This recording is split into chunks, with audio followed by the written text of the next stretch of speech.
tenho que, a partir do CNJ, a ideia principal é de que proteger a infância é proteger o próprio futuro da democracia. E o futuro se constrói quando cada criança encontra, deputada, no Estado e na sociedade, não apenas proteção, mas pertencimento. Falar de proteção de crianças e adolescentes, sobretudo em um contexto de violência, é falar do sentido mesmo do Estado democrático de direito. A criança não é uma promessa distante, ela é o agora. E cada vez que ela é exposta à violência, é a própria legitimidade da nossa civilização que se fere. No CNJ, no Conselho Nacional de Justiça, a proteção da infância e da adolescência não é apenas uma política pública judiciária, ela é uma diretriz constitucional. O CNJ, sob a presidência do ministro Edson Fachin, reafirma o compromisso de fazer da infância o centro das prioridades institucionais do Poder Judiciário. Isso significa incentivar a formação dos integrantes do sistema de justiça, articular redes, induzir e reconhecer boas práticas e assegurar que a escuta, o cuidado e a proteção se convertam em princípios orientadores da atuação judicial. Temos avançado na consolidação de políticas de atenção às crianças vítimas e testemunhas de violência, com base na Lei 13431 e na Resolução 299 de 2019 do Conselho Nacional de Justiça. Essas normas marcaram uma transformação de paradigma. A passagem de uma justiça que apenas ouve para uma justiça que compreende, uma justiça que se articula com as demais políticas públicas, que reconhece a complexidade das violências e que atua de forma integrada com a rede de proteção para garantir respostas céleres, qualificadas e humanizadas. Uma justiça que não se isola em processos, mas que se compromete com trajetórias, que entende que proteger a infância é também construir vínculos, prevenir danos e restaurar dignidades. O CNJ tem buscado em cada ação fortalecer o judiciário como parte ativa e articulada do sistema de garantia de direitos da criança e do adolescente, reafirmando o compromisso assumido no Pacto Nacional pela Implementação da Lei 13431, assinado bem recentemente, no mês passado, no Ministério da Justiça. Esse pacto traduz uma compreensão amadurecida de que proteger crianças e adolescentes, vítimas ou testemunhas de violência, é uma responsabilidade compartilhada que exige integração entre justiça, segurança pública, saúde, educação, assistência social e direitos humanos.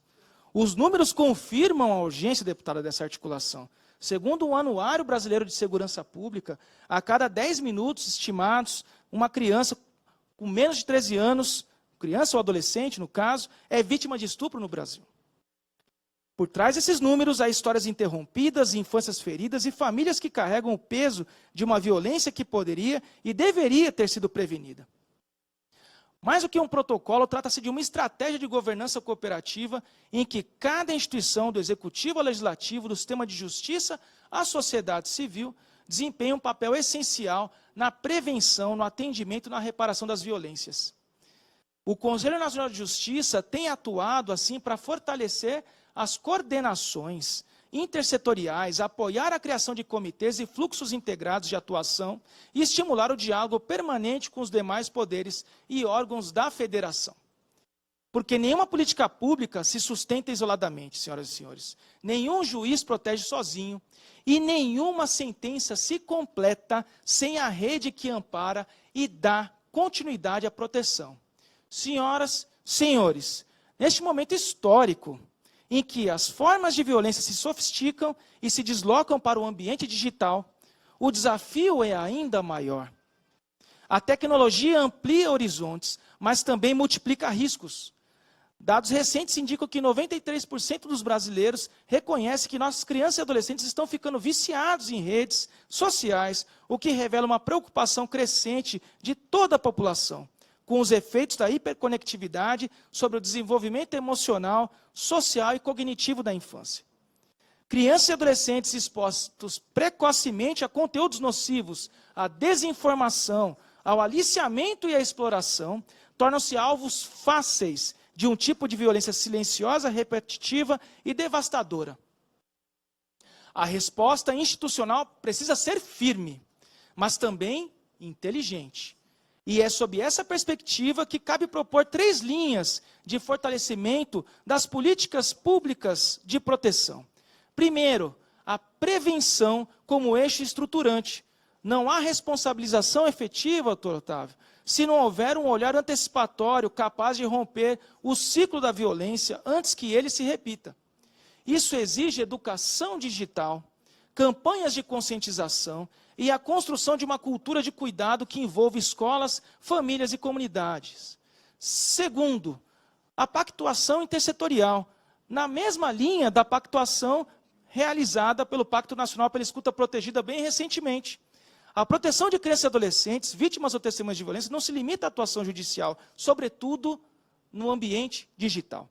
Ela depende de soma de esforços entre o Judiciário, o Executivo, o Ministério Público, Defensoria, Conselhos Tutelares, sociedade civil e também do próprio Poder Legislativo, cuja atuação normativa é essencial para sustentar e atualizar as políticas de proteção. E terceiro, a construção de soluções com as próprias crianças e adolescentes, na linha do artigo 12 da Convenção sobre os Direitos da Criança. Ouvir suas experiências e incorporar suas vozes no desenho de políticas públicas é a melhor forma de torná-las efetivas e legítimas, desde, doutor João Guilherme, desde a primeira infância, como estabelece o nosso marco legal da primeira infância, nessa cidadania da primeira infância, a partir da primeira infância. Proteger é também permitir que participem, que opinem e que sejam reconhecidos como sujeitos de direito. Esses 3 vetores, prevenção, pactuação e participação, traduzem o que entendemos por uma justiça de proteção integral, com P maiúsculo.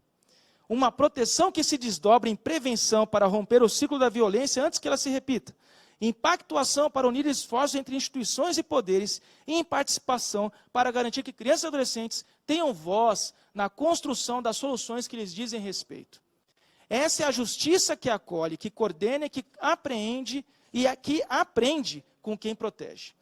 Proteger a infância não é tarefa de um órgão ou de uma lei somente, mas de uma cultura institucional. É fazer com que, em cada decisão judicial, inclusive a decisão judicial, em cada fluxo de atendimento, em cada protocolo, a criança seja lembrada como sujeito de direitos e como prioridade absoluta da nação. A infância não é uma etapa, é a medida da nossa humanidade. É na forma como tratamos nossas crianças que se revela quem somos como sociedade. Por isso, o CNJ continuará investindo na formação de magistrados e magistradas, equipes técnicas, na articulação intersetorial e no monitoramento de políticas de enfrentamento da violência para que o sistema de justiça permaneça sensível, ágil e protetivo. O Brasil não precisa escolher entre desenvolvimento e proteção. Precisa escolher o caminho da responsabilidade. A Constituição já nos deu o norte. E esse norte é o cuidado. Cuidar é verbo constitucional. É nele que se encontra a promessa de uma justiça que não se limita a julgar, mas que reconhece, acolhe e transforma.